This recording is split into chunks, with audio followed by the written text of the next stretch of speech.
Good evening. I, Prajakta Adhikari, on behalf of the Institute of Environmental Architecture and Research, warmly welcomes all our participants and our speaker for today. The Institute of Environmental Architecture and Research, IEAR, which is a Mumbai based educational, research and training institute with a vision to create a sustainable environment through scientific research, education and training, socio-cultural understanding, community engagement, and awareness. We are a multidisciplinary group of scientists, professionals, and academicians who have joined forces to form this organization, having worked collaboratively for more than 15 years on education, environment consultancy, and awareness. Our mission is Environment First. This is the 21st webinar in the series, which we started during the lockdown period. So far, we have reached out to more than 5,000 participants altogether. Our main objective in this webinar series is to provide educational and research inputs and a scientific and analytical approach to environmental issues. I would now welcome Dr. Roshni Yehuda, President of IEAR, to introduce our today's webinar and take the event ahead. Over to you, Dr. Yehuda. Thank you, Prajakta, and warm welcome, good evening, and warm greetings to all the participants. Our special guest for today, Mr. Narendra Chugh, and IER trustees, members, and associates. This webinar is organized to observe the World Environment Day, designated by the United Nations General Assembly in 1972, to be observed each year on 5th June. We are celebrating it on 6th. Yesterday, there were a whole lot of events, as we all know. And it was meant to be a platform to raise awareness on the problems facing our environment, such as air pollution, plastic pollution, illegal wildlife trade, sustainable consumption, and now in the current context, also climate change, sea level increase, food security, among many others. This year's World Environment Day theme is ecosystem restoration. While there are campaigns to raise awareness and effect changes at the global and individual level, what makes a difference is the reversal of a trend of destruction and damage that human beings have been involved in. It is estimated by the United Nations that restoration could remove 13 to 26 gigatons of greenhouse gases from the atmosphere. The economic benefits of such interventions exceed almost 9 times the cost of investment, whereas inaction is at least 3 times more costly than ecosystem restoration. Restoring ecosystems means reviving rivers, rewilding forests, restoring mines, quarries, degraded lands.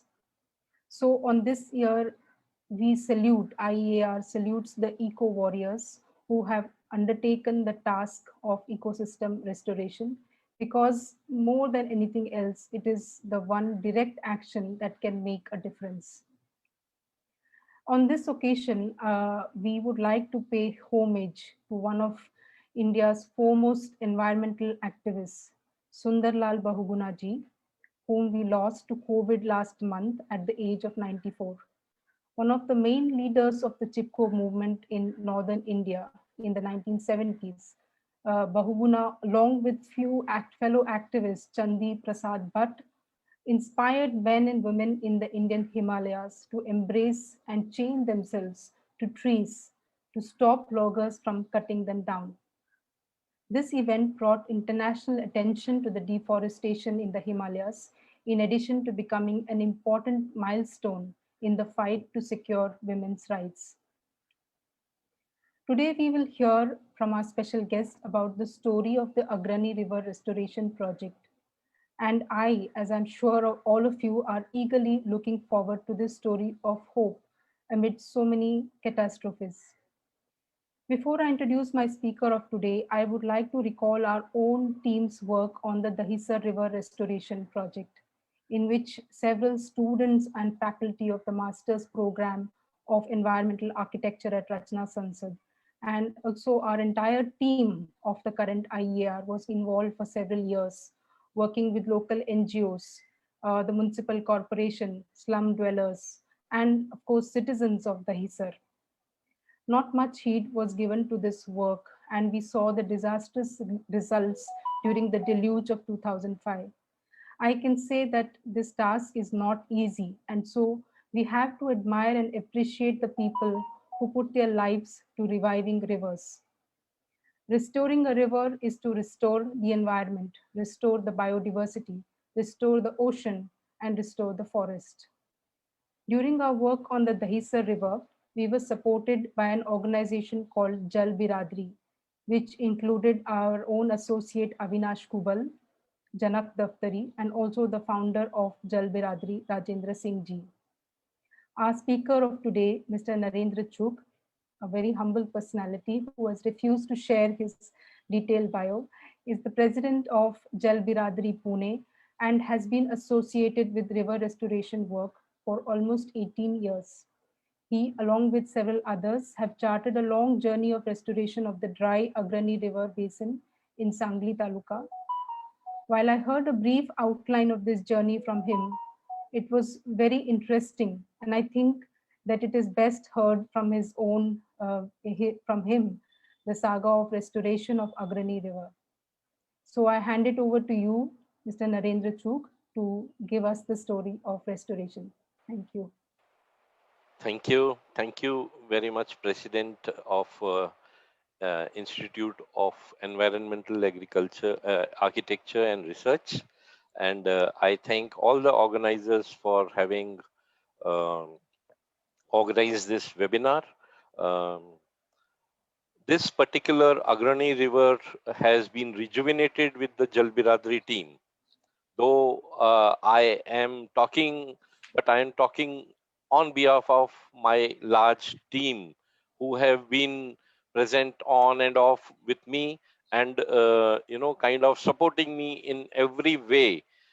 This is a very large team, and over a period of time it has been growing, and they have been increasing our resolve to this is a very large project spread over 107 villages, because we are talking about Agrani River Basin, and the river basin is extending over 107 villages. That large piece of land, or what you say is a large piece of geography, is not very easy to bring about very, very marked changes. Dr. Rajendra Singh Ji normally tells us, you see, we can change the history by in many ways, but changing the geography is really a uphill and a difficult task, and especially in the background of the climate change and the crisis that we are facing on the planet.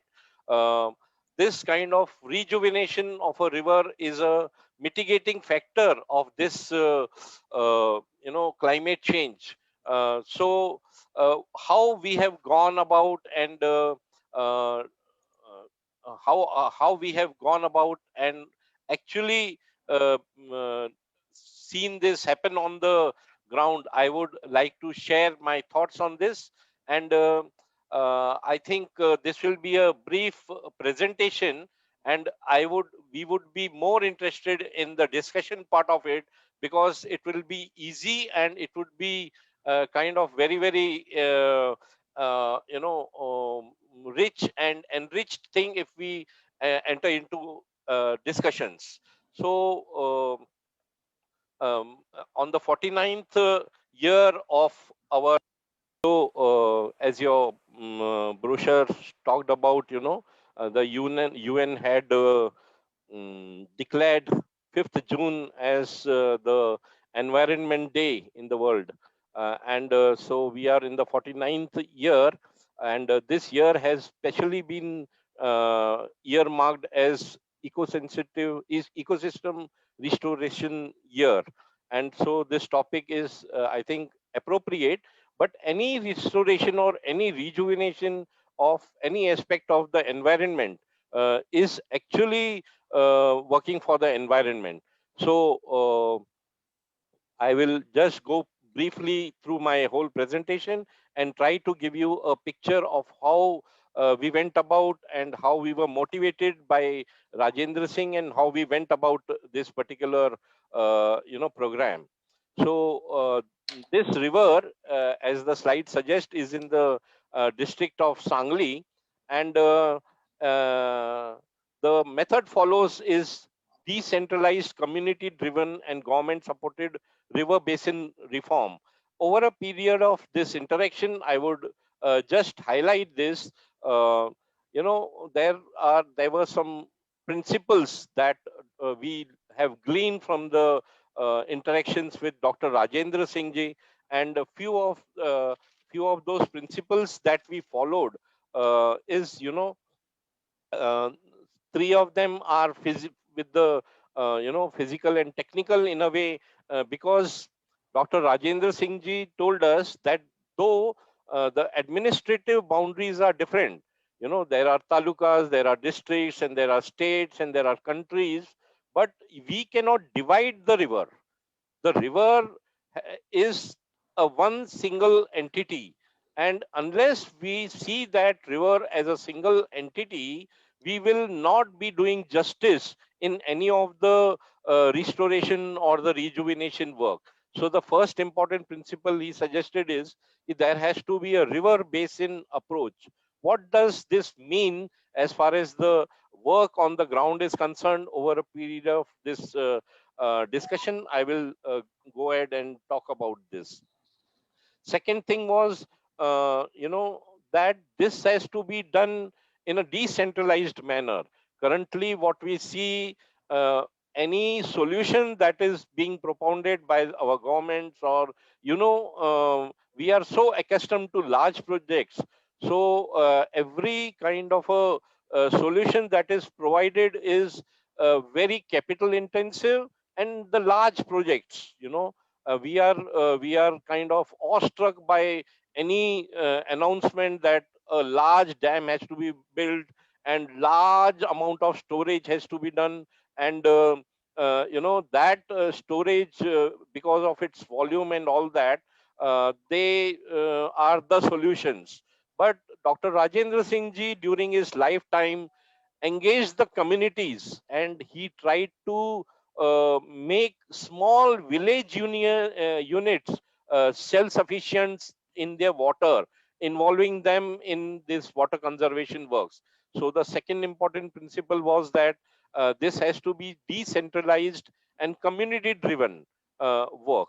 So these are two principles, and the third important principle was, I will unfold that as we go ahead. But these are the two important things that we first realized. So I would like to just share that our Agrani River is a tributary of River Krishna. You are all aware that there are 5 river basins in Maharashtra. One is Narmada, Tapi, Godavari, Krishna, and there are west flowing rivers. So our Agrani River is a small tributary of Krishna River. Here is the Krishna River Basin project, the river basin map, which spans across 3 states. And now there are 4: Maharashtra, Karnataka, Telangana, and Andhra Pradesh. So this is the Maharashtra, Karnataka. This is the old map. So it doesn't differentiate between Telangana and Andhra Pradesh. So this is the location of the Krishna River Basin within Maharashtra. So it is divided into K1, K2, K3, K5, and K6.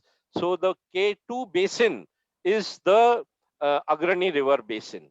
So to give you a geographical, this river basin is extended over 5 talukas of Maharashtra, that is Khanapur, Tasgaon, Kauthe-Mahakal, Jat, and Miraj, and 1 taluka of Karnataka, that is Athni taluka. This river is 105 kilometers long. Around 96 kilometers it flows. So 60 kilometers it flows in Maharashtra, and nearly 45 kilometers in Karnataka. And there, as I told you, it joins Krishna River in the Hulagbilli village. I'll start off by saying that Dr. Rajendra Singh ji had come to Pune somewhere in 2012 end. So after having spoken about, him rejuvenating 7 rivers during the course of his, activism on the ground in the Alwar district, a dry district, rivers, and we had him speak about his, this particular river rejuvenation work. Nevertheless, there were few friends who had come from Sangli district, and we were sitting after the, normally after the lecture is completed, we all surround him and try to, ask questions and talk to him. So one of the friends from Sangli, he said, now we have listened to you so many times, but it is, a matter of great pride that you have done it. But then we have a river in our backyard flowing through the Sangli district, and it is completely dry. So what do we do about that particular river? So he looked us straight in the face and said that, are you serious? And do you want to really rejuvenate that river? And if you want to do that, I am ready to support you and, kind of guide you 24/7, 365. So the ball was in our court, and we as team members, in which Dr. Ravindra Vora, who's a pediatric surgeon from Sangli district, and another of his friend, Mr. Sampath Pawar, who's also pretty old, 78 years old now, they said that, yes, we will try to mobilize the communities, and we would like your support and guidance. So I would like to recollect and tell you that it was on 15th of February 2013 when our first meeting took place in the dry bed of Agrani River. It was totally bone dry, and Sampath Pawar and Mr. Hope you are able to listen to me. Yes, we can hear you. Yeah. So Mr. Sampath Pawar and I am putting is the clarity of my voice will be. Yes. Yeah. So thank you. So the first meeting took place on 15th of February 2013. The river was dry, and there was a severe drought situation prevailing in that region. There were chara chawnis, as we know. Fodder camps used to be whenever there is a famine-like condition. Maharashtra state government, puts up chara chawnis, and the water was being supplied through tankers to this village Balavdi, which is in Khanapur Taluka. And in that particular background and scenario, we were, kind of talking to the villagers of Balavdi and sharing with them that, we can actually, if we all come together, then we can rejuvenate and ensure that river is rejuvenated, and we can, with your help, can see that the river starts flowing. Because they heard that, we were being supported by a person who was acclaimed worldly as a waterman of India, and he had rejuvenated 7 rivers. So they felt a sense of hope that we are not, kind of talking out of our heads, and we are really genuine and would be, kind of cooperating with them to make this river, come live again. So they started, because there was hope as they were in a very grim situation, a drought-like situation where they don't even had a drinking water. Forget about their agriculture, and that particular place, Balaudi and Khanapur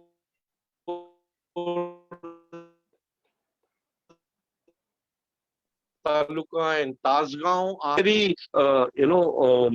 and for this grapes. And the scenario was that um they had 340 grape yards in that village some years back. And due to prevailing drought situation and drying up of river and the groundwater wells getting depleted, the number of their grape vines had come down to 160 and odd. So already 180 grapevines were to be kind of left off because there was no water. So they were very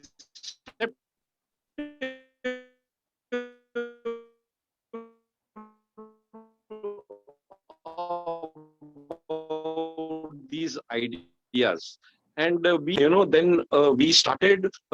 Unfortunately, I can't. Region is so beautiful. It has a very ancient temple and a people tree has, and the roots of the people tree has enveloped the small temple, and as if the people tree is hand is holding the temple and resting on the ground.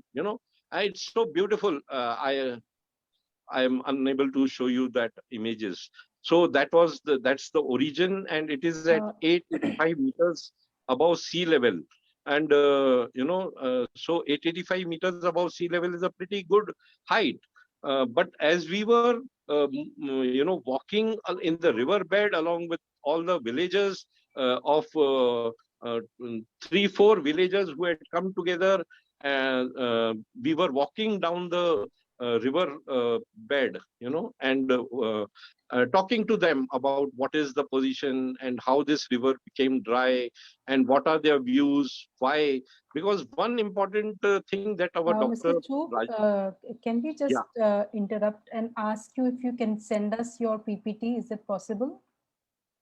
So, because people were missing out on all the visuals, so we can show it over here and you can continue to speak. Okay, I try to do that. Okay. Unfortunately, my Wi-Fi is not working, so it's on my computer, So I couldn't straight away send, but email is not working. I cannot get the connection. All right. Okay, fine. Yeah. Fine. So okay. I'm on my laptop only. The moment I get the connection, I'll be through again. Huh? Okay, fine. Yeah. Please go ahead. Yeah.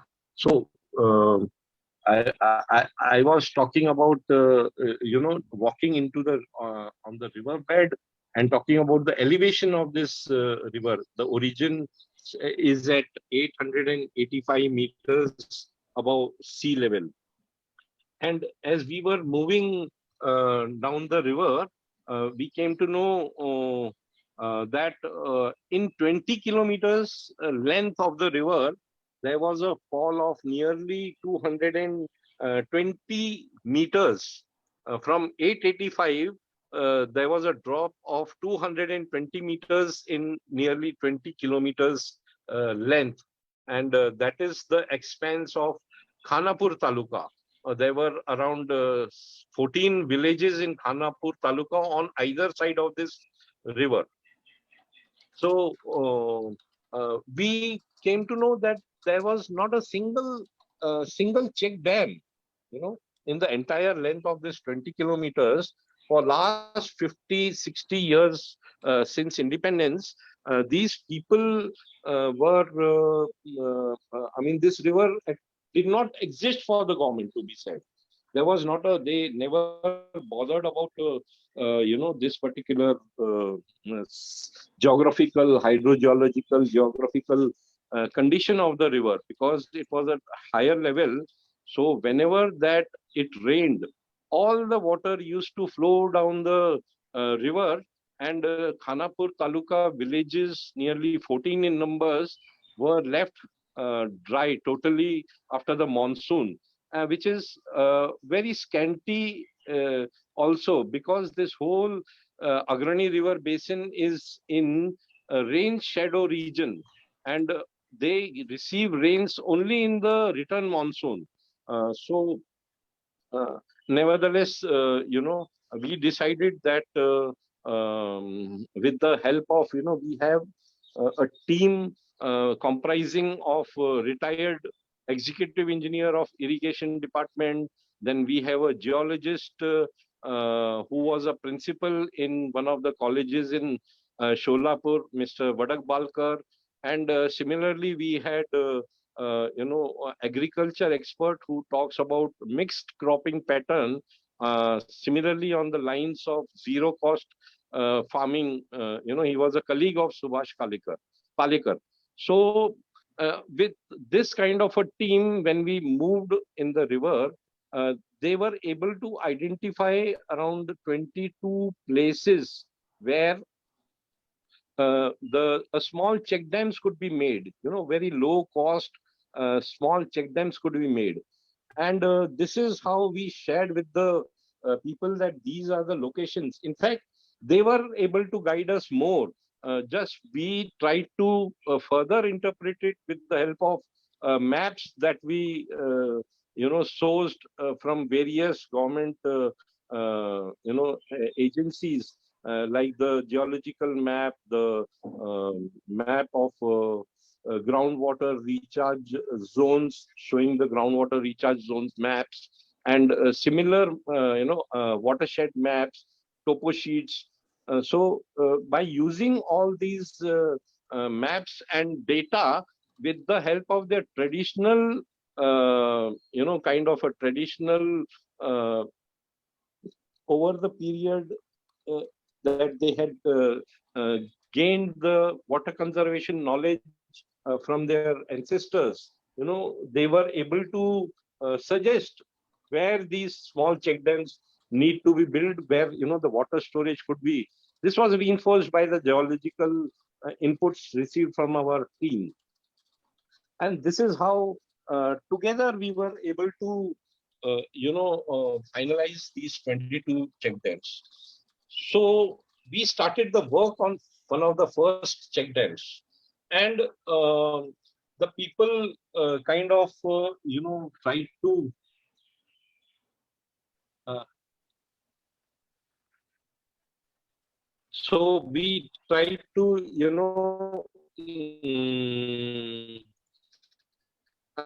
people started helping them. Someone was skilled labor, someone volunteered that he will do the curing part of it. Another one said that, I will provide 10 bags of cement. Someone said that I will provide 1 bag of aggregate. And similarly, through people's contribution in kind and cash, which was handled by the villagers themselves, because Jal Biradari never touches the cash part of it. We are kind of advisors and facilitators to them. We do contribute from our side, but we do not touch the funds of the people. So, the first check dam was constructed within around 105 days, nearly 3.5 months. And this period started from June. It started from June, and somewhere in September, we were able to complete it. So this was normally a rainy period. I stay in Pune, and so we used to go once in week or so to that place of construction, because the local people had taken charge of that and taken the responsibility, and we used to go and monitor the progress of the work and all that. So when we were here, when we used to come and come back after visiting the site, uh, every day we used to call. There were three, kind of local people who had accepted the responsibility to construct this check dam.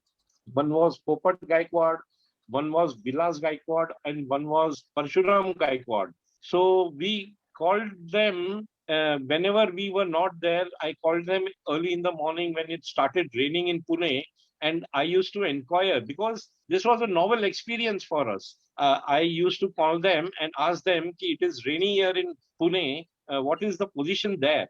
And they used to reply that it is not raining here. After 15, 20, 30 such calls, one of them got bugged, Vilas Gaikwad, and he told me, "Sir, you don't keep on calling whether it is raining. We will call you if it starts raining here."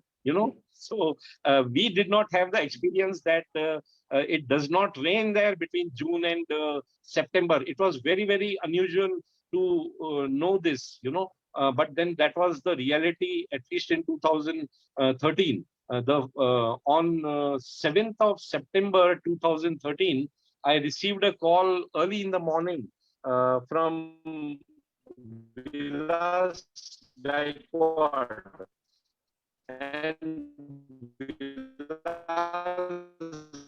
Gaikwad was overjoyous, and he told me, "Sir, it has rained heavy and full of water. The check dam that we have made is now full of water." And he, put his mobile on the water was overflowing. Water was falling from the overflowing check dam, and he told me, "Narendra, do listen to this voice of the water that is flowing from the overflowing dam." And he was so overjoyous, and that joy touched me deeply into my heart. And I asked him, what is it that the other people are feeling? He told me, "Naren, actually, something that even the monkeys and the peacocks, who are plenty in number there, have started coming to the river, and they are, kind of swimming and dancing in the water." And that actually was a bolt from the blue for me. I was never deeply involved in this kind of a work where, what happens when there is a water where there was no water, standing water, at least for so many 20 years down the line, they get a standing water, and what is the feelings there. When I listened to this part, that the peacock and the monkeys have started dancing and swimming in the river, I was taken back.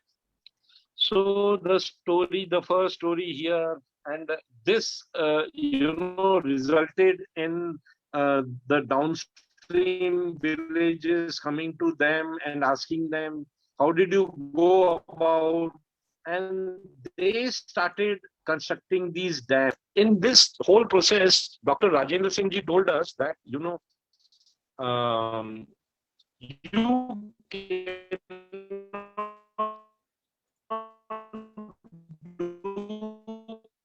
a sustainable river, segments of the society. He says, संत, शासन और समाज और महाजन, ये सबको इस काम के साथ नहीं जोड़ते, तब तक आपको स्थायी काम करने को नहीं आएगा. So what he means is that, when he says sant, he means that the seers who can see and interpret the external world also.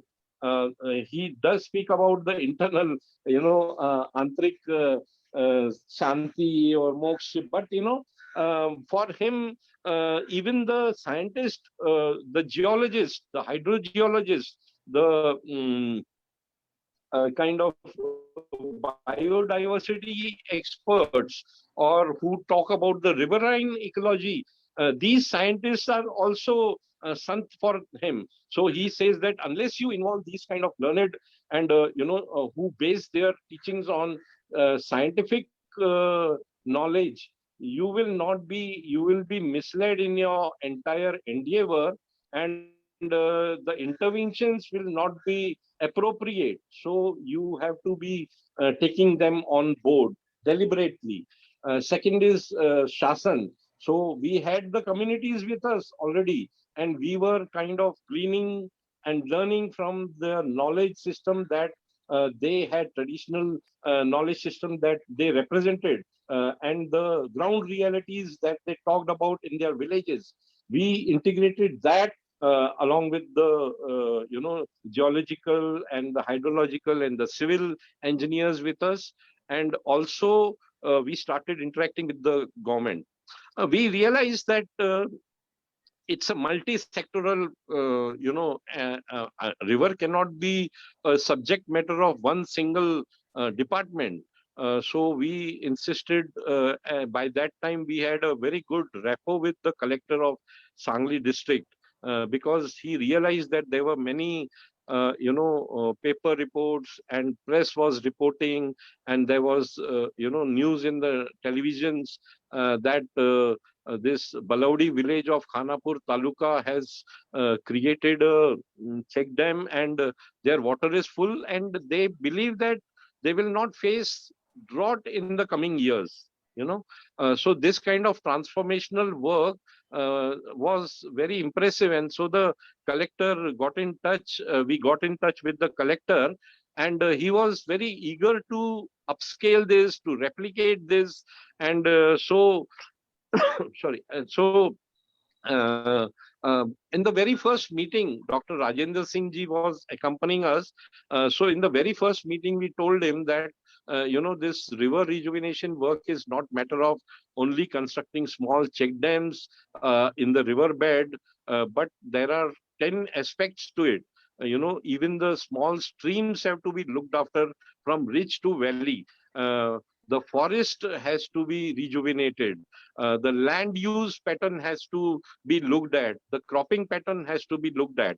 So the forest department, the social forestry department, the horticulture department, the agriculture department, the groundwater survey development authority, the Maharashtra Pollution Control Board engineer, and so 8 department heads should be part of the meeting whenever we talk about the river rejuvenation work.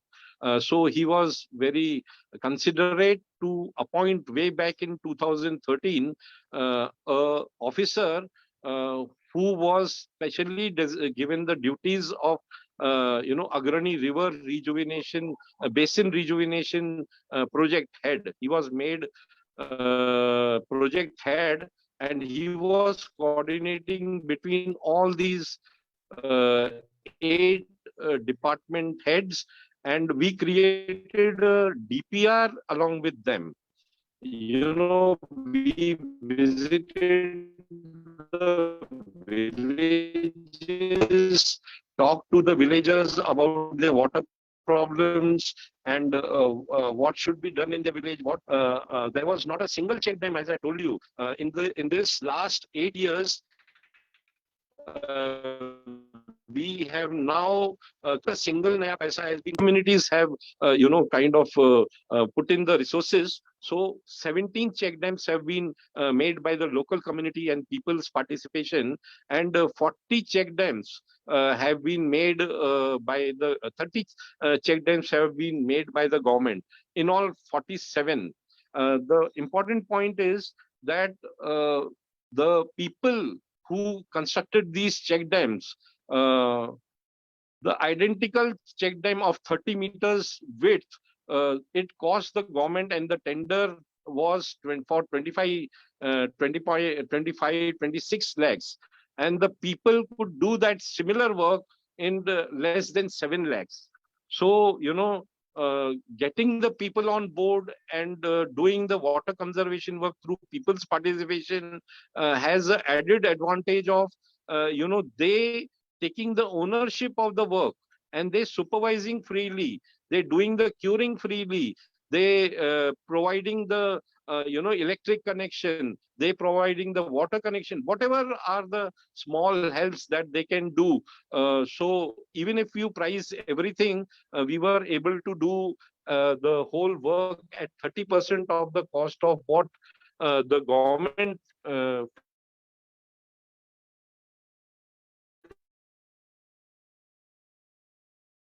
floats the tender for.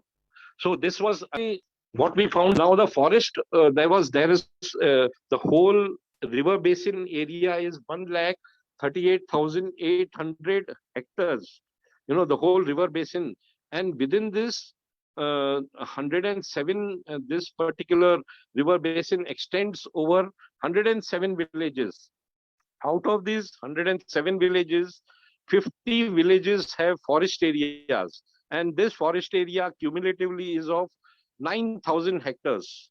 So we after the check dams, a lot of check dams started getting built by the people and by the government. We shifted our entire attention towards the forest area. We started doing the deep continuous contour trenches wherever the forest area, the forest department was cooperating with us, and so this deep CCT work was executed on the forest lands. You will be surprised to say, when we say forest, immediately what comes up before our mind is, a lush green jungle forest. But here, the forest land does not mean that. It's a very dry kind of a place. So out of 9,000 hectares,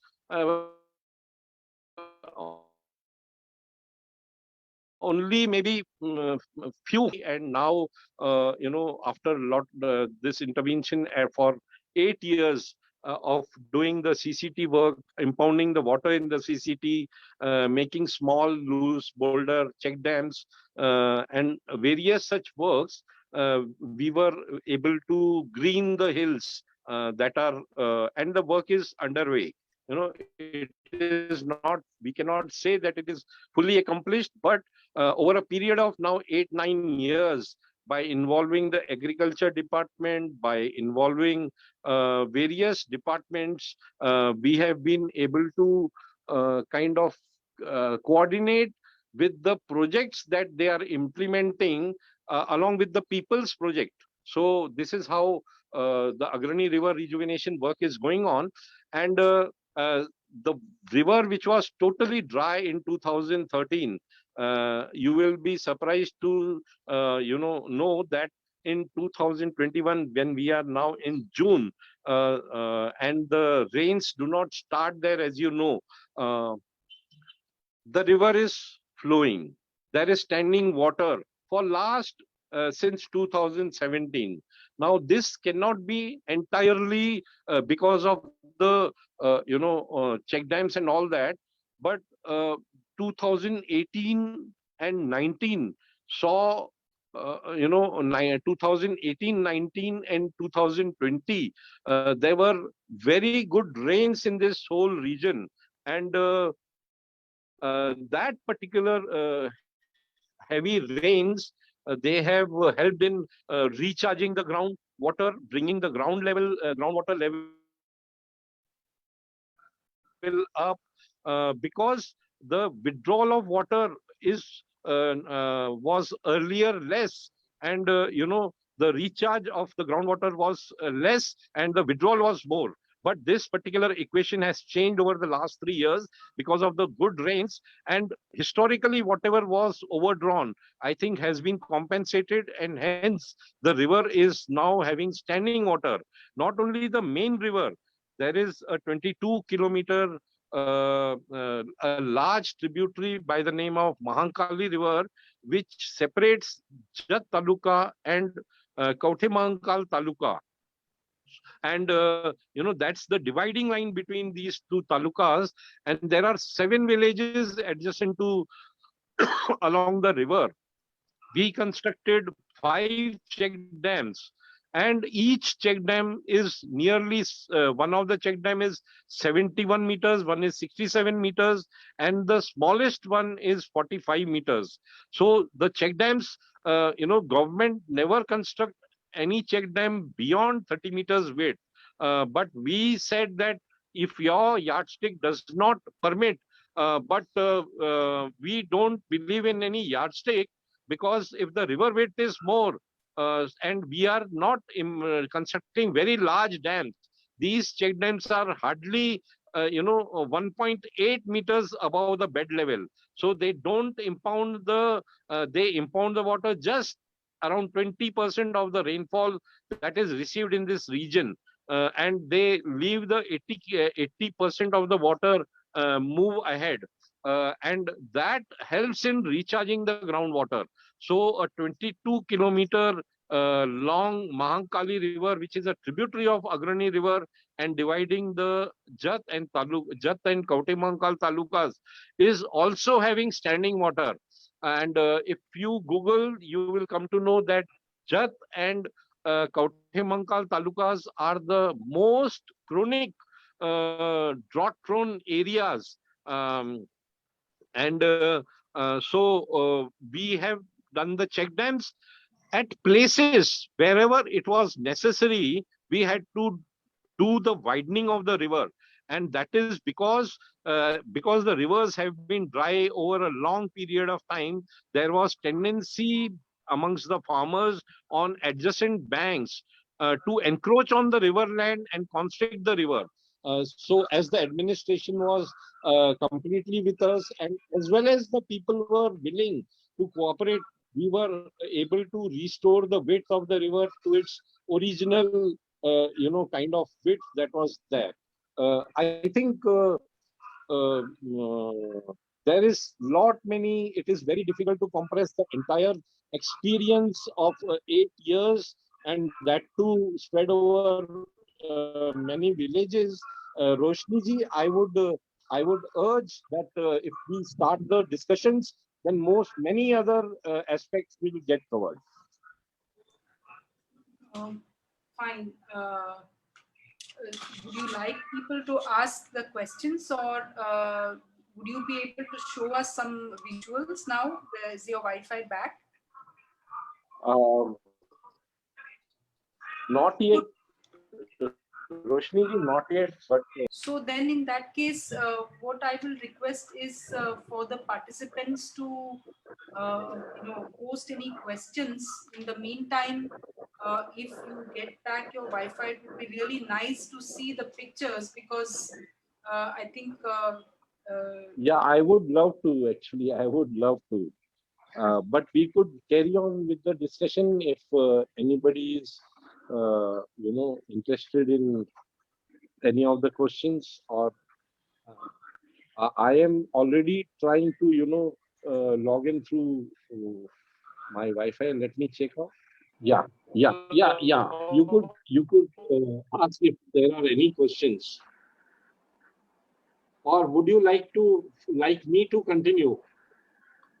Yes, sir. If you could please continue, and if you could show the presentation, because many people are asking about the PPT. I would request everybody to put your questions on the chat, please. If you have any specific questions, please put it on the chat. I'll just ask a question which Gracie David has asked. She's asking, what are the challenges you faced regarding public participation or involving the community? Yeah. So can you listen to me? Yes. Am I audible? Yes. We can hear you and we can see you. Yeah. Yes, sir. Please go ahead.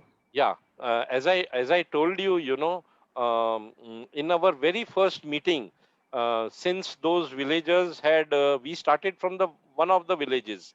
So the villagers had received many NGOs and many people who were working, and especially the government officers had visited them many a time and promised them that yes, we can construct a check dam here, and we can do these interventions. But as the time went by, nothing happened.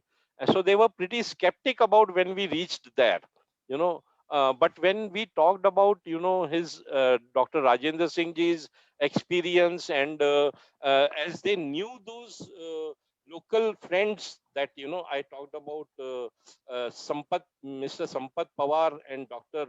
Ravindra Vora and Mr. Vilas Chauthai, who was a retired executive engineer from that area.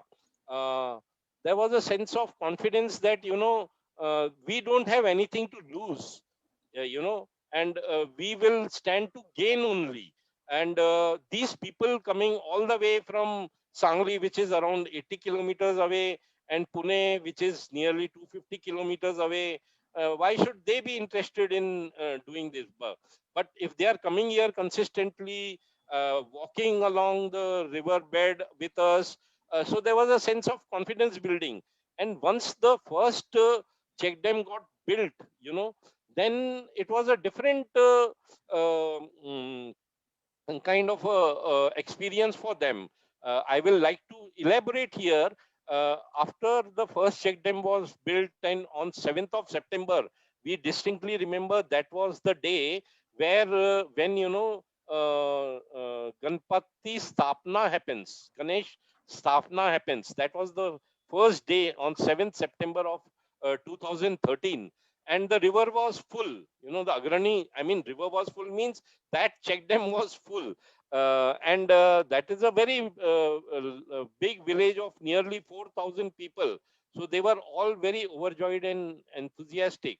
And they requested us that why don't we call Dr. Rajendra Singh ji for Lokarpan, you know, kind of Lokarpan is, why don't we call Dr. Rajendra Singh ji to do this ceremony, you know, जिसको वो जल पूजन भी कहते हैं. So we requested Dr. Rajendra Singh ji. He came down, and after you know, doing this function where we had called the collector also, because it was a very celebrating moment. We were all very overjoyed. And after, in the evening, when we were returning in my vehicle, we were 6-7 of us in the Innova. The village which is downstream of Balaudi village, Benapur, there, you know, one of the elder person, he stopped us and he said, nothing doing, you have to stop and accept and have tea at my place, and only then you go. Dr. Rajendra Singh ji doesn't come often, and and we were getting late, but Rajendra Singh ji insisted that no, let us wait there for some time. We should, you know, respect his invitation. So when we were sitting in his house on the floor, 5-10 other members of that village came down, and this person, Maloji Shinde, he was pretty old that time, around 75 years old. But during his young days, he was a builder. You know, Pehelwan kehte hain na, he was a Pehelwan of his times. He said, I was really very skeptic when you all first came, because so many people, and he used to remain aloof in the meeting. He never used to sit down on the floor or wherever the meeting was conducted. He used to stand erect with his folded hands, you know, crossed on his chest, and was very skeptic in his mind. He accepted that. He said, you know, I was not really sure that whatever you are saying can happen. You know, there will be standing water and our villages will be drought free and tanker free. I never believed it, but now it is before my eyes. How do I refuse this? You know, nevertheless, he was once a sarpanch of that village. So he said, now tomorrow I will call for a village meeting, Gram Sabha bulaunga, or I will convince the people that we will create 2 check dams. You know, one will be where my village starts and at the boundary of you know, Balaudi village, and another where my village ends. We will, and you try to identify the sites, and this is how, you know, that gentleman took up the responsibility of making 2 check dams along with his village, and he only relied upon the technical inputs and the supervision and estimates and all kind of things. But he said that we will arrange all the resources from the people and we will execute this. So when after the first check dam was really a uphill task. There were more than 120 people who first attended our meeting. But when we said that the work has to be executed and the responsibility has to be taken, then as I mentioned, there were only 3 young individuals who were left. So those 3 people took the responsibility and we could see through. But after that, it also, that particular place became a Tirth a pilgrim place for the downstream villages, because they had changed their situation. They were no more at the mercy of the government for water tankers and chara chawnis. At least that is what was the perception. And after these 2 check dams were constructed, kind of a race happened amongst themselves. And then there was, they saw we don't come alone. The tehsildar and the collector is always, respects our invitation and he stands besides us. So this kind of a confidence started growing over a period of time. So let me put it on record. In 2015, 16, even our chief minister, Mr. Fadnavis, when he found that there are too many television reports and all that, and this village is trying, the village after village on this Agrani River basin is trying to be self-sufficient about water, and he heard this people's story. He visited this place. Yeah. I have a small question, sir. I am Professor Deepak Panaskar. Yeah. I am audible? Yes, Mr. very much.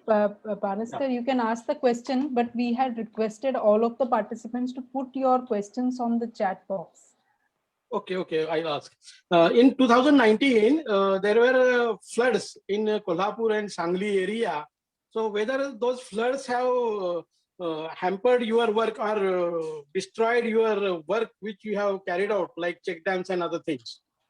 I would like to put this on record. Dr. Rajendra Singh has cautioned us in the very first instance that the amount of water that you will impound will not be more than 20% at any place.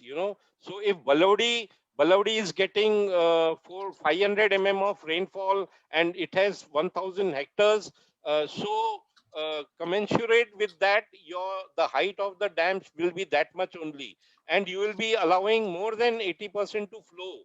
And when this water flows down, that particular region between the 2 check dams downstream will compensate. There will be rainfall, so they will impound 20% and 80% will go on. So 80% of the water keeps on flowing away. So there is not much kind of a hydraulic pressure that get built up on the dam. None of our dams, none, even 71 meters width of dam, I will show you the pictures, they are still intact and nothing has happened. I will not talk about 1 or 2 dams which have been constructed by the government. Okay, thank you, sir. Yeah. Mr. Chugh, there's one question.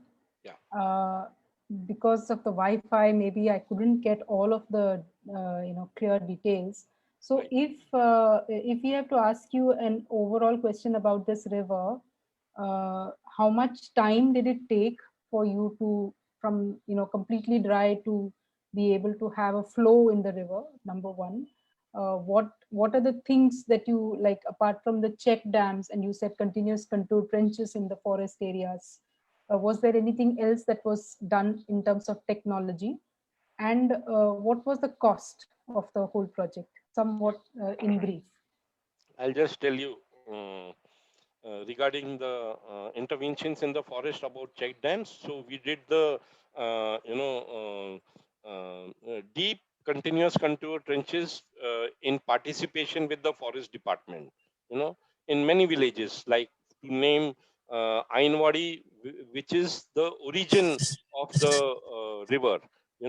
So we found that unless the work is done on the ridges, because the ridge is the place where most of the water, if we are able to impound and store, that gets percolated into the groundwater, and instead of flowing from the surface, the water flows through the aquifers and then through the small streams to the river, and that's how the river gets rejuvenated. So we concentrated, as far as the forest department is concerned, um, uh, most of their most of their forest areas are on the ridge portion. As you must be knowing, most of the hills are normally earmarked and kept for the forests, because those are not really helpful for common people. Hardly much of the plain lands are earmarked and kept reserved for the forest area. So this is one important step. Second thing, with the social forestry department, uh, they were planting the trees along the roads. That was their normal mandate.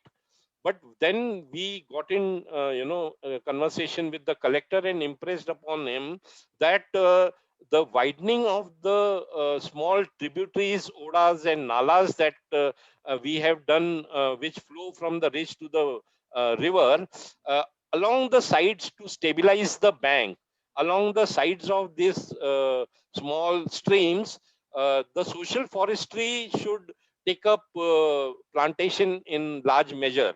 And we also, from our side, provided small saplings to the farmers adjacent to, on the banks of this streams, to plant them, because we felt that bamboo trees, if they grow um, along the banks of the small streams and river, they will finally be able to fetch some kind of a remuneration to the farmers, and they were willing to take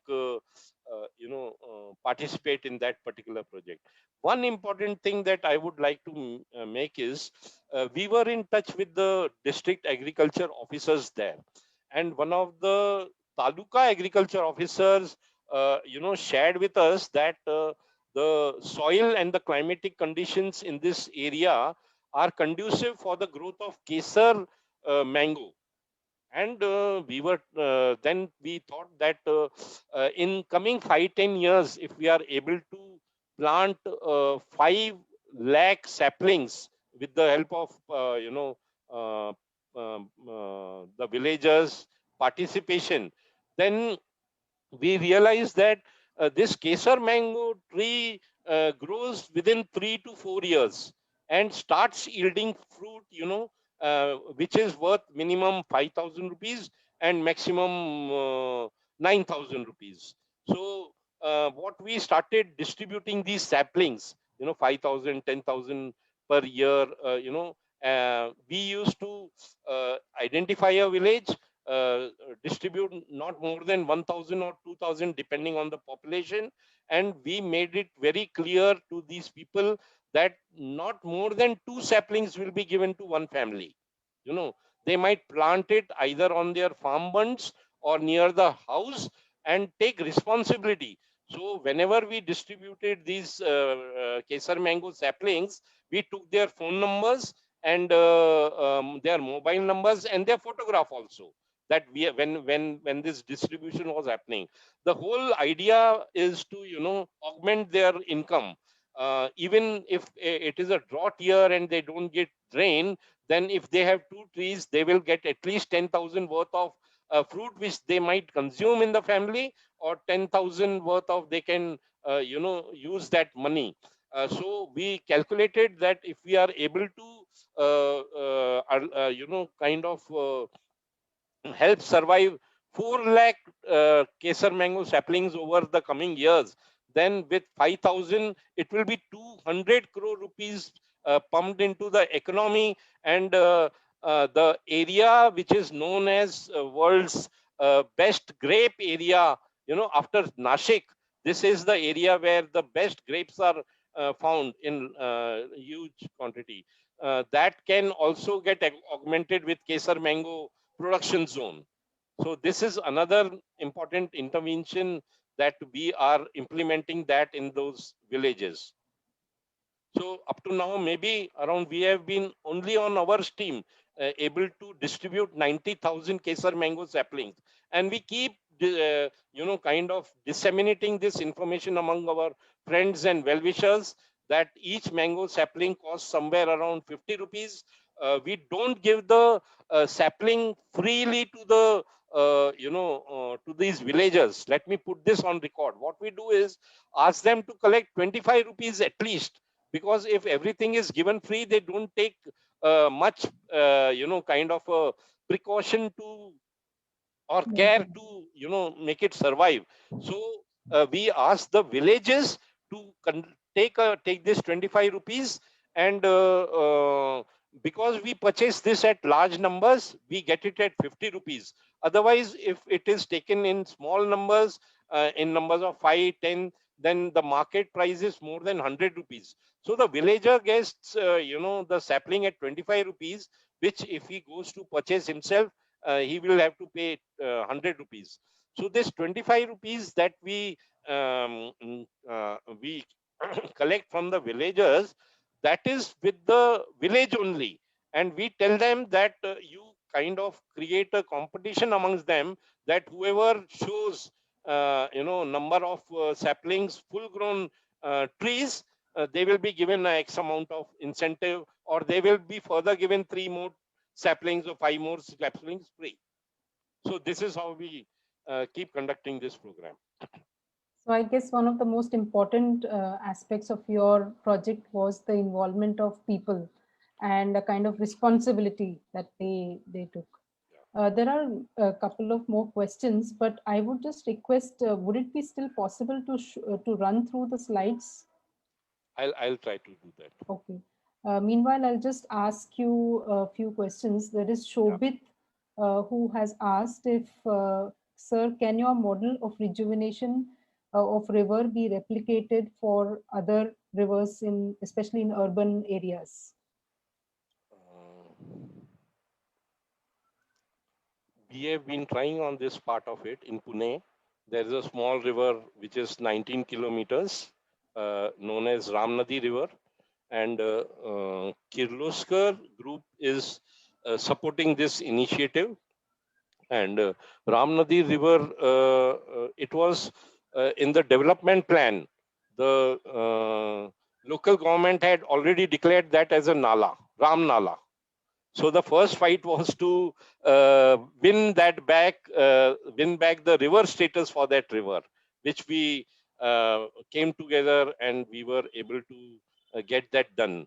What we have further done is, created 9 groups, a group of 5-10 people who have taken responsibility of every 2 kilometers of that river, so that 2-kilometer river stretch, we will map all the biodiversity, we will map all the societies in that area, we will try to recruit all the schools in that area, and try to undertake.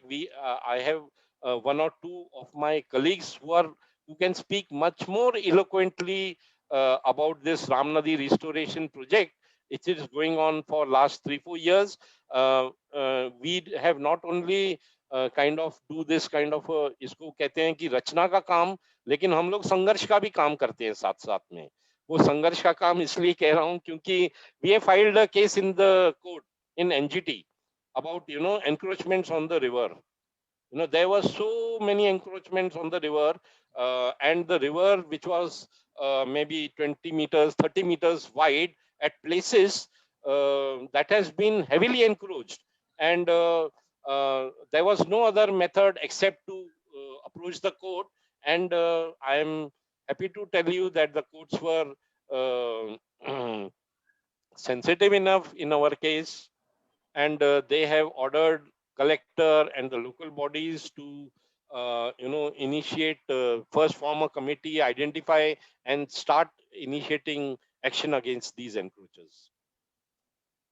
So yes, it is possible, but I will tell you it's a very uphill task because in urban settings there are different dynamics. We have found that in the rural areas, people are very, very receptive because their entire life is dependent on water. What we believe, urban people, we believe that if water is not available, I can purchase it, only because the cost of water is just 20 rupees and maybe I'll have to spend 5 liters, but their entire life in the rural area their agriculture is dependent on that. Their drinking water, everything is, their whole life revolves around water. And in that case they are very, very sensitive, they are very eager to participate. And it is not we don't have to convince, actually we are just facilitators who know something about the geology part of it, about the civil engineering and such thing. But believe me, the traditional local geographical knowledge that they have about their topography cannot be matched by us. So we have to participate with them or kind of collaborate with them and coordinate with them to ensure that that water scenario is changed in their villages. And there are many, many, many activists.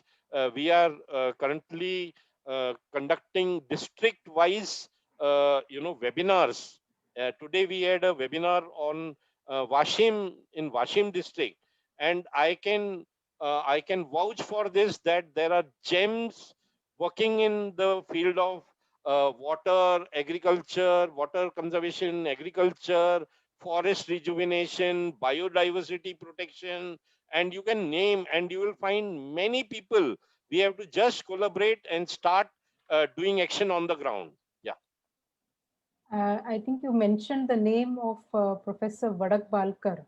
Yeah. I Yeah. remember having worked with him. He's a geologist. Yeah. I just there's a question here about, is there any aspect of geology in managing the surface water?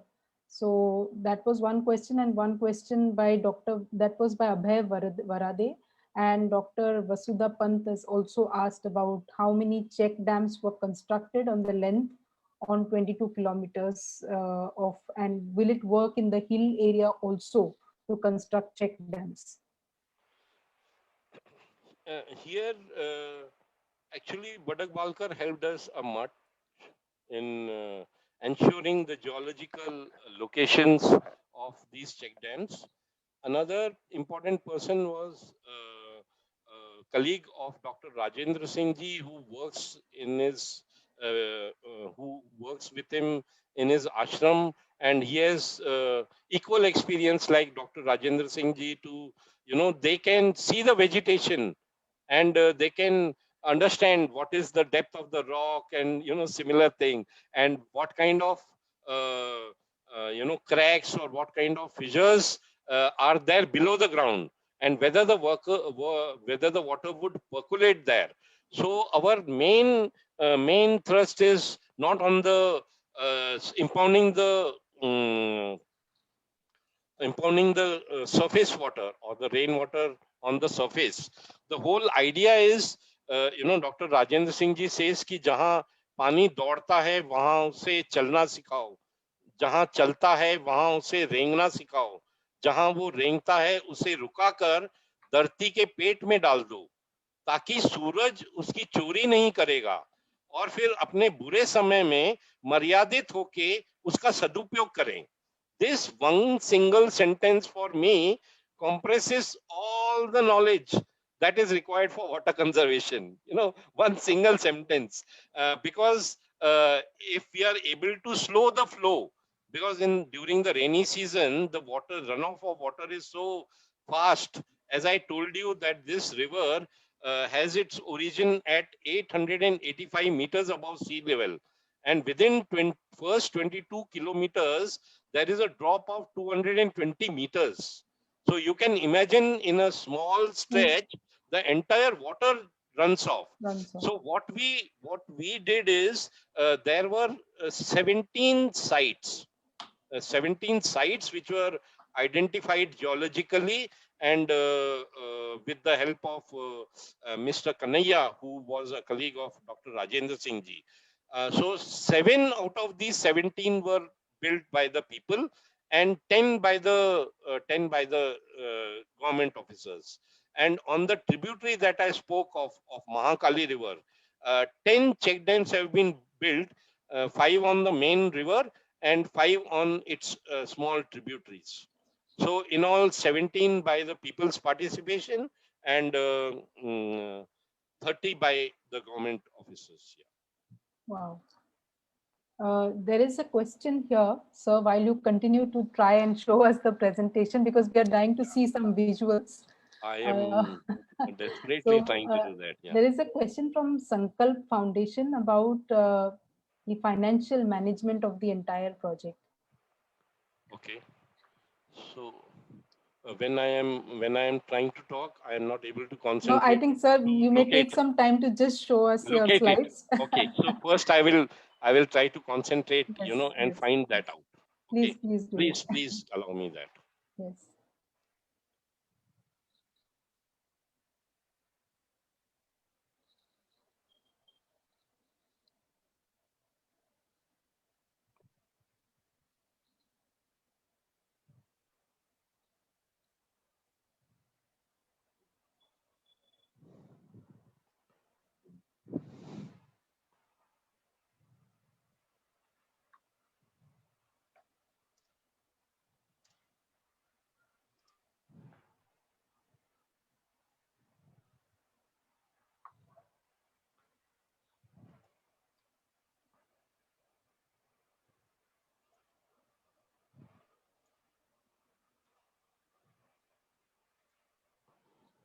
Can you see that? Yes, yes. Okay.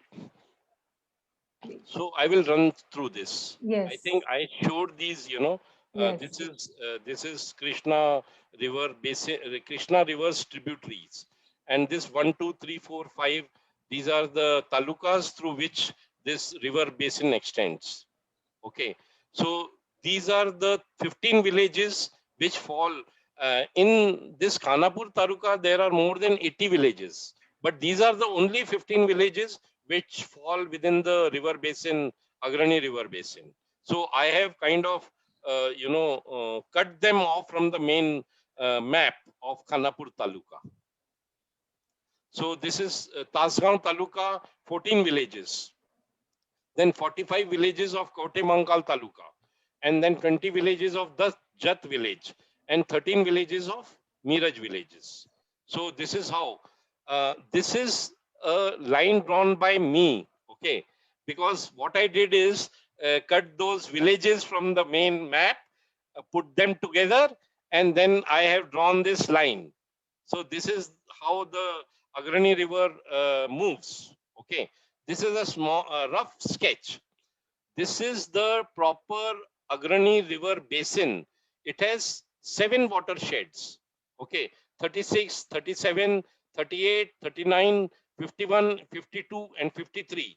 You can see on the top that 36, 37, 52, and 53 are overexploited. Overexploited means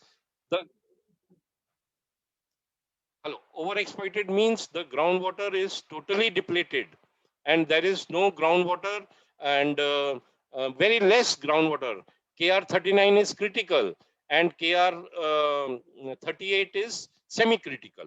So this is what, and normally this was designated as, hello? Yes, sir, please continue. You can hear me, na? Fine. Yes, fine. sir, we can hear you. Yeah. So this particular river basin was designated as a dark zone in in the government records, which means the surface water is very less and the groundwater is very much depleted. So again, this is the confluence of Agrani River in Krishna with the Krishna. This is what I already told you. Only KR51 is safe.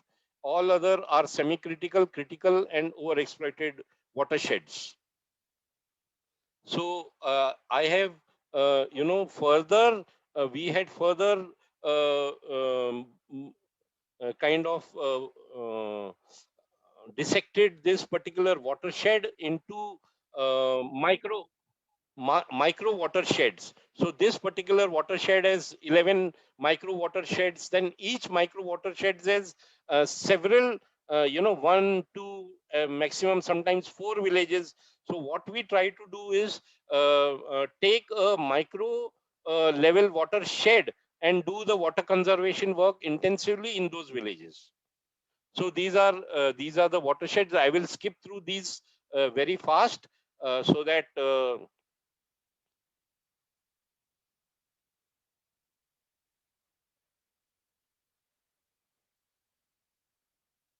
this is one of the slides I normally show, that we normally talk about our fundamental rights, but there is a chapter by the name Fundamental Duty, which is cast upon the citizen and the state to protect and improve the natural environment, including forest, lakes, rivers, and wildlife, and to have compassion for the living creatures.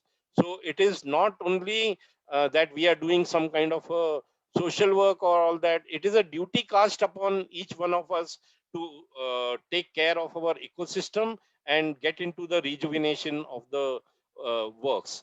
This is how the CCT work was done, and I spoke about jahan pani daudta hai. This is where this is shown in this particular. I am just rushing through that. Okay, it's okay, na? Yes, sir. Yeah, fine. So,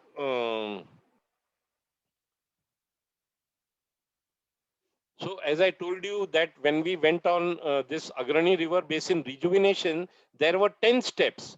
First was making a detailed digital mapping of Agrani River. We had map of every single village. You saw these river basin map, you saw the taluka maps, you saw the topo sheets, you saw the, so the first thing is we did is, got all the data in a digital form and had that access to us whenever we went to the villages. We spread the village map before them, and then we talked about their village water resources with respect to the maps only. So what happened is they got the idea that this river is not only flowing in my village, it comes from Ainwadi, it has a Ugam, it is 65 kilometers long, from my taluka, it goes to another taluka. So they got a holistic view of the village, of the entire river. That is one important impact of the maps. That is why I wanted to highlight. So there were some activities on the Agrani River. I told you we did the widening and created small check dams on that. Similarly, small check dams and widening was done on the streams and nalas. And there are many lakes, during 1972 drought, there was many work done under Food for Program in Maharashtra. That was the worst drought year in the history of Maharashtra. Whoever are elderly, they recall. And normally, whenever we go to the village, they do recall about a very severe drought year of 1972. And during those times, there were many water conservation works that were done, and many lakes. They say there are. They term it as Satwan Talav, storage structures, as well as percolation tanks. These percolation tanks and storage tanks, over a period of so many years, they have been neglected, or they are in disrepair, and the maintenance has not been done. So because they were the sites were identified, and the identification according to us was very proper and appropriate. So what we did is removed the silt from these lakes and created storage capacities and enhanced the storage capacities of these lakes. And in many places, we prevailed upon the government to repair wherever the repair work was very costly, capital intensive, and the people were not able to raise the funds. So groundwater recharge in wells and bore wells. This is we talk about it, and we prevail upon the individual farmers to undertake water recharge structures, create water recharge structures which are very low cost. We do that for them in several villages, but this number is not huge. We are relying on the motivation of individual farmers to do this particular part, but it is a very important part in once the groundwater gets recharged, it helps in ensuring that the river will flow. Pollution control and stopping of illegal sand mining. When this river was dry, it was having a lot of sand. There is a lot of sand was being mined, but once, because now the standing water is there, the amount of this illegal sand mining has reduced considerably. We cannot say it has been stopped. We keep on telling the government officers that sand mining is the main culprit, and that is why the water gets polluted. It doesn't get purified and percolated into the village wells, and so the illegal sand mining should be stopped. Our efforts are on, but I think it requires mobilization of communities in very large numbers. Such issues which are they require, unless there is heat of voting on them, the governments would not listen to this part of it. So unless we mobilize the communities in very large numbers and talk about this, only then we will be able to stop this. We have had very little very little progress in this particular sand mining issue, but this is important issue, I believe. I talked about the rejuvenation and development of forest lands. Stabilizing and greening of banks. I talked about the plantation by the social forestry on the banks of the river. Then augmentation of per capita income through Kesar mango saplings. I did talk to you about this.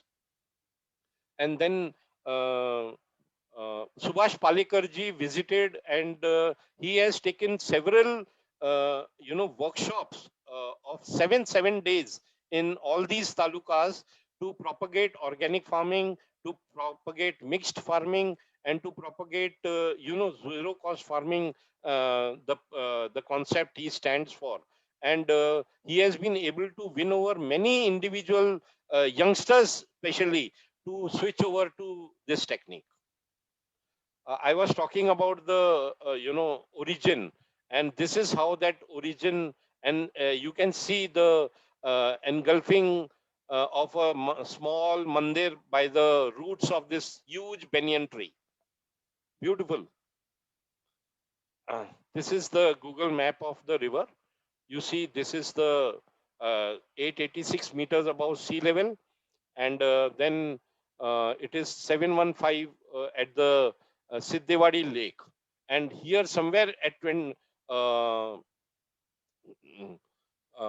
this is around 20 kilometers, and further down 2 kilometers the level is 600 and something. So this is the entire river confluence with Krishna River. So these are the kind of meetings we hold.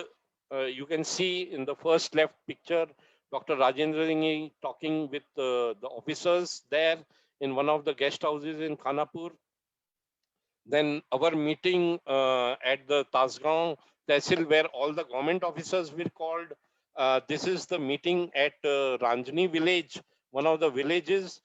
We make it a point that we don't sit on the chairs. Even if the Tehsildar is accompanying us, he sits down. You can see at our back here in the fourth photograph, the chairs and the tables have been laid down for us to sit there. But we make it a point to sit below, down with the villagers, because that helps us in communicating with them and they, the signal goes to them that, we are one of them, and the communication is then very easy, and they are able to talk very freely with us. So I was referring to the first meeting. This is on 24th February 2012. The first meeting happened there. And this is the first check dam. You see, when the chief minister was about to come, the villagers painted on one side of the, you saw, this is a fact that there is no dampness. Forget about the leakage. There is no dampness also on the, one of our gentlemen, Professor Deepak was asking us what happened to the, so I want to make a point that there is no dampness also in the work which was executed. Forget the leakage, because we ensure that the foundation is rested on hard rock. Even if we have to go beyond 1.2, 1.4, 1.5 meters below the ground, the top above the riverbed, the height is only 1.6 to 1.8 meters. But if we have to go below the ground to rest our foundation on the rock, still we don't mind going below 1.5 meters, 1.8 meters. So we are very concerned about the structural stability part of it, about the durability, about ensuring that we do not, in the rush of doing things, we do not overlook such important aspects. Here, this is the fag end of the river in Maharashtra, in the village Lonarwadi. Here, the width of the river is more than 300 meters. So the, sorry, 125 meters, around 375 odd feet, 125 meters. So here, the not able to make check dam, but what we did is underground Bhumigat Bandara, underground check dam, a very slim 20 centimeter thick wall below the ground, because there is a large quantity of sand here. So what we did is, and the depth of the sand is nearly 20 feet. So we excavated the entire sand and made a 20 centimeter wide thick wall resting on the rock, and that was up to the level of the river bed. So what it did is helped the water get retained into the sand, and because of this retention, the adjacent villages along the river got recharged. Though we were not able to see the water on the surface, but 20 feet deep water in the sand was available, and it was very low cost. So when we talked about, in the picture, you can see the collector of Sangli.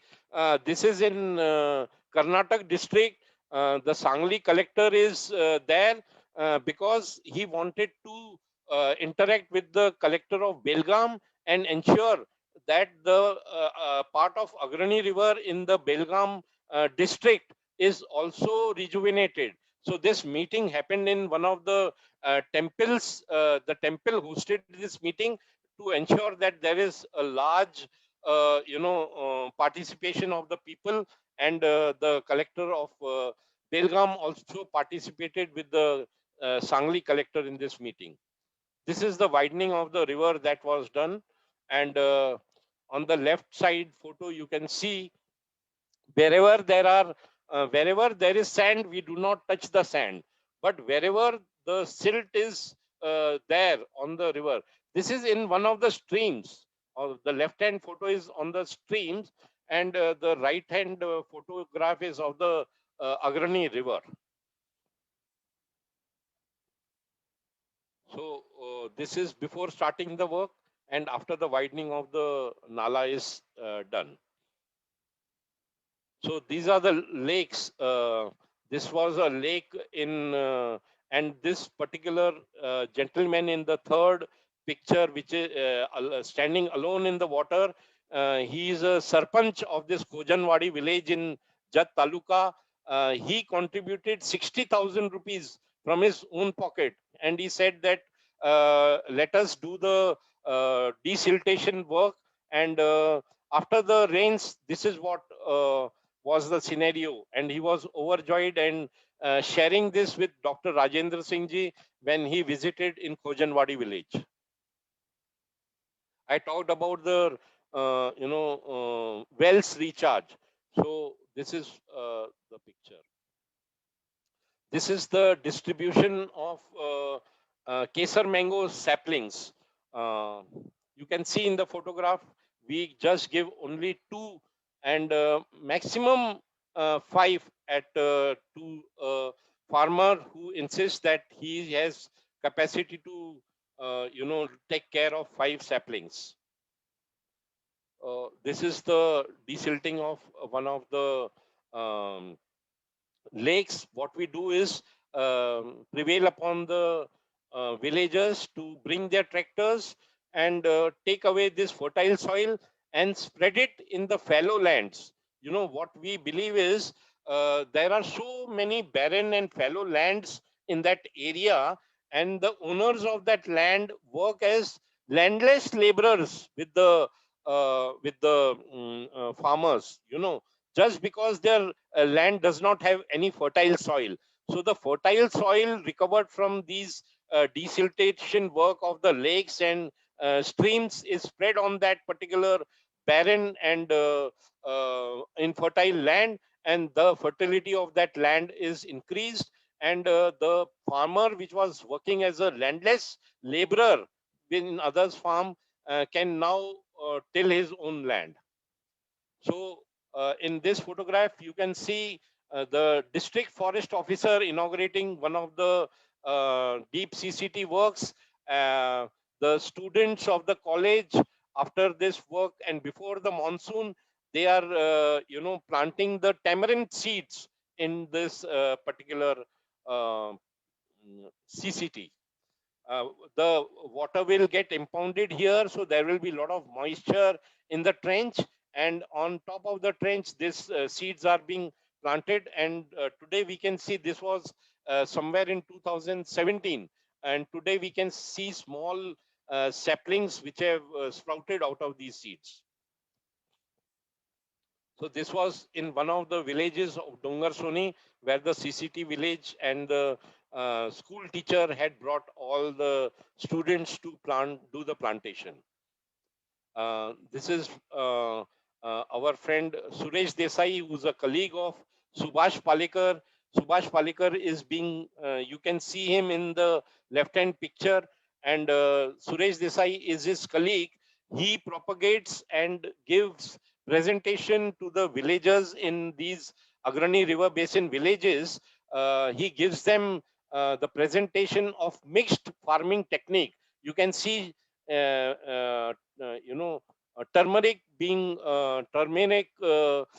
crop being taken between the sugar cane, and similarly where he is standing, you can see he says that we can simultaneously take chili plants, then tomatoes and various vegetables in between the sugarcane crop or whatever crop, and we should be following the mixed cropping pattern techniques. Only then the fertility of our soil can be retained and enhanced. You can see Subhash Palekarji visiting in one of the villages, which said that they have 500 acres of common lands, and how this common land should be used, So Subhash Palekarji and his team came, and they were very helpful and gave us advice of how to go about making this land useful, which was barren and lying vacant, and how we should be able to use this particular once the water, we were able to get the water there. So these are some of the pictures where meetings have happened on the bed. This is the foundation of the one of the check dams. Uh, Here you can see, though this is a people's work, but the cursor on the head of the person, he's the executive engineer of irrigation department, a working executive engineer, because the collector has cast upon them the duty to oversee the Agrani River Basin project, rejuvenation project. So we call upon them to give their technical inputs about and their suggestions about whether the excavation is now complete. Okay, you can see in this picture the excavation is more than 1.8 meters to 2 meters. The height of a person is 1.65 meters, but you can see the depth of the excavation where the check dam has been made is more than 2 meters. So this is the kind of care and precaution that we take. Rajendra Singh ji, during one of his visit, interacting with the Tehsildar of that place. This lady Tehsildar, she was very, very helpful, and she was known as Jangam. You know, you must have seen the Singham. You know, you must have seen that movie. She was a kind of terror for any person who was violating any of the rules. So she had made a point in one of the meetings in the in the village that the widening of the small stream is going to take place, and whoever has encroached that particular stream, um you please come forward with your objections now. Okay, and if you have any objections, I will entertain all the objections, listen to your complaint, and even respect if that land is yours. We will respect that it is your land and not the land belonging to the stream. But once the work starts, I will not entertain anyone, and I will ensure that if you don't allow the encroachment to be removed, then we will move ahead, and later on you will have to remove the encroachment at your own cost. And if you don't remove it, then I will ensure that your 712 extract carries a financial burden, which you, unless completed, we will not be able to release your land. So that's what. This is what was a small story. There are thousands and thousands of pictures, but this was a very small attempt to showcase before you our effort for 7-8 years. This project is a very large project, and it will go on for another decade or so, and we are committed to ensuring that this river is now having a standing water, but the water should be sustainably there. It should be perennially, and each year's rain, um, before it comes, the water should not get exhausted in any of the rivers or streams, is our dream. Thank you so much for listening to me so patiently and giving me so much of time. Thank you so much. Thank you, Mr. Chug. I don't have words to say the kind of work that you have done. I think everybody here is still sitting and watching, although we have, gone way beyond the time of 6 o'clock. It's because we really appreciate the kind of work, the invaluable work that you all have done. And we hope that this kind of work gets replicated throughout the country. It's the real kind of work that is required for ecosystem restoration. So thank you so much.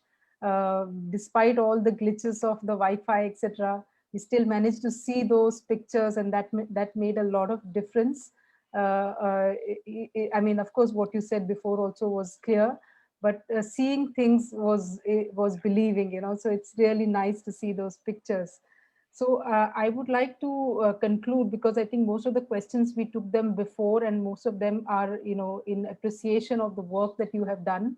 One thing is that maybe that people are asking if you can share your coordinates and your PPT. Is that fine? Should I put it on the chat? Yeah, no problems. Okay, so I'll share. I will put your email ID and your number, or you can put it probably in the chat for everyone.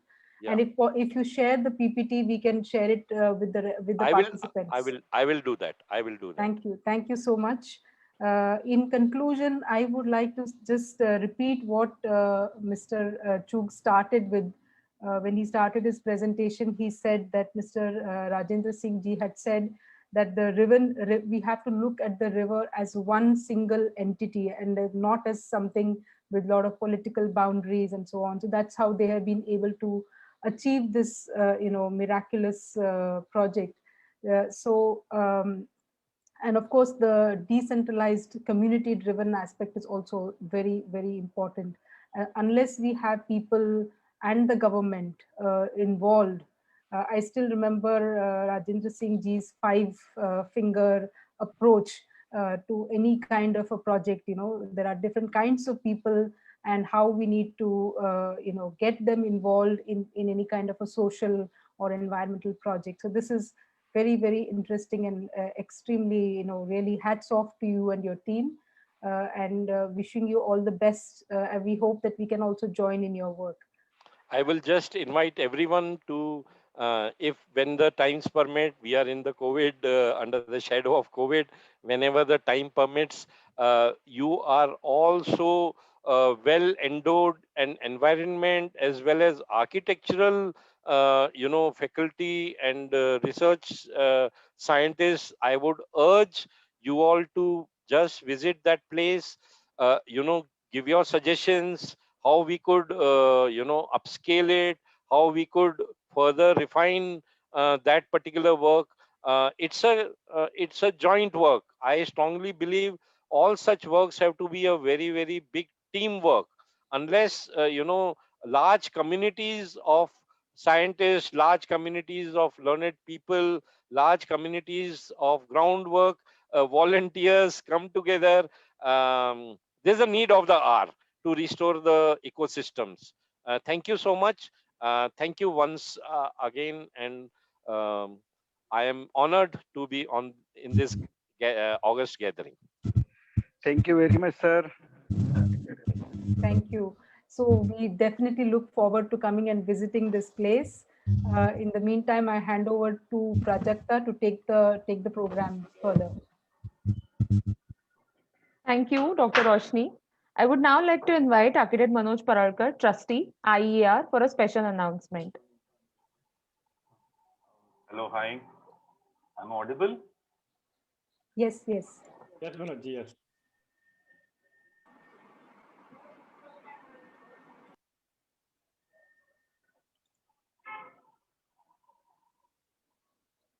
Yes, Manoj, you can go ahead.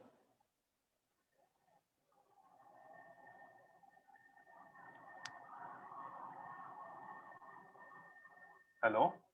Yes, Manoj, we Are can you hear able to you. see the presentation? We just lost it. It was there for some time and now it has gone again. Oh, just a minute.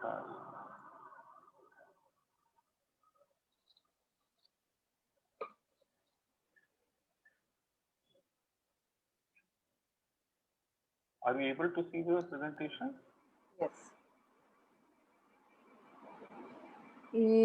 I think it's in Yes.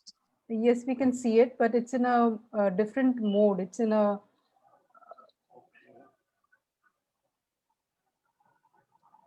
Are you able to see now? Yes, now we can see it. Yes.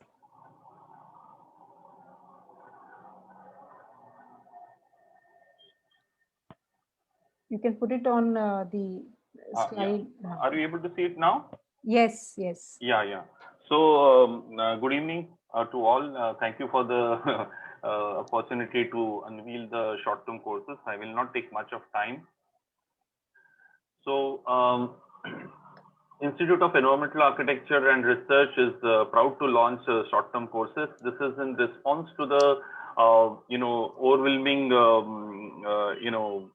many participants said that throughout the webinars that we conducted last year, there was a heavy demand for short-term courses. So this is in response to that IER is proud to launch short-term courses. Let me take you quickly through the highlights of the short-term courses. One is these are all unique topics on which the courses have been formulated. They are specially formulated course contents. These courses will be taken by expert trainers from India and abroad. We have kept limited seats for better interaction and learning. And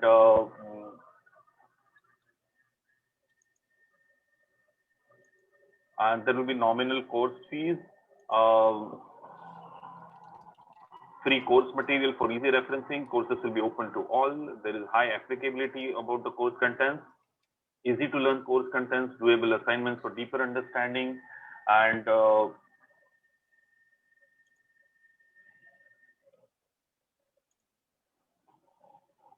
doable assignments, and creates value addition to the existing knowledge. Interactive sessions in online mode. The entire course will be taken in online mode. E-certificate will be given on successful completion, and advanced level follow-up courses will also be there. So we have formulated 10 unique short-term courses, which will be commencing from July 2021. To start with, in July, we'll be starting with environmental photography from 17th July. Then we have Spawn Cities from 21st July. In August, we have got courses on environmental research and requisites and obligations of environmental legislation and built environment. These two courses will be followed in September also. Then in October, we have got microbes and environmental architecture, the habitat ecosystem symbiosis, and we also have urban home gardening course in October. Then we have got in November scientific writing course and MBR and SBR decentralized waste water treatment systems for small townships. December, we have got scientific writing continued and the course on MBR and SBR continued. In January, we have got another course coming up on reducing your carbon footprint and urban and rural rainwater harvesting.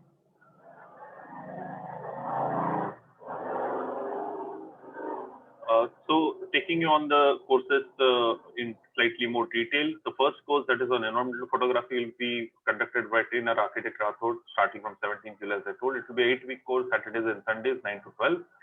Second course is on Spawn Cities. The trainer is Anjali Patnat from Germany. The course is starting from 21st of July. It will be a 6-week course on Wednesday for 1.5 hours. Third course is on environmental research taken by Dr. Roshni Udhavar Yehuda. Starts from 7th August, an 8-week course of 1.5 hours on Saturdays. Fourth course is requisites and obligations of environmental legislation and built environment by Dr. Advocate Sadhna Mahashabde.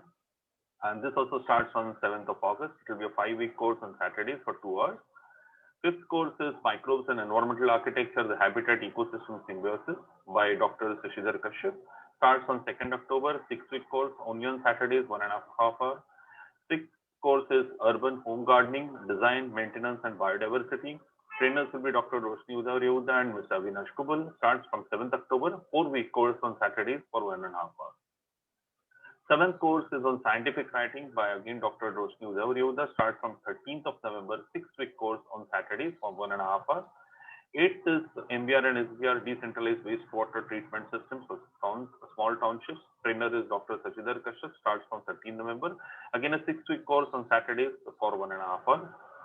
Ninth course is reducing your carbon footprint, what I can do by Dr. Roshni Udhavar Yehuda. Starts on 8th January 2022. 4-week course on Saturdays for 1.5 hours.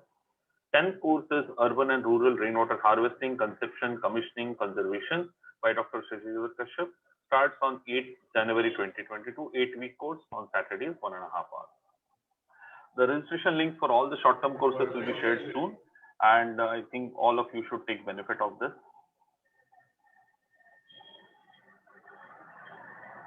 I hand over the proceedings to Prajakta Madam again. Thank you, Architect Paralkar. I would like to thank our speaker for providing us deep insights about the Agrani River Basin Rejuvenation Project. Our short-term courses will start soon, and the registration details for the same will be soon made available on our Facebook page. Our next webinars have already been planned and will be announced soon on the social media pages. We would like to thank all who are a part of our virtual family on Instagram and Facebook and are making us stronger with your support. If you're not yet a part, do follow our Instagram and Facebook page for further updates.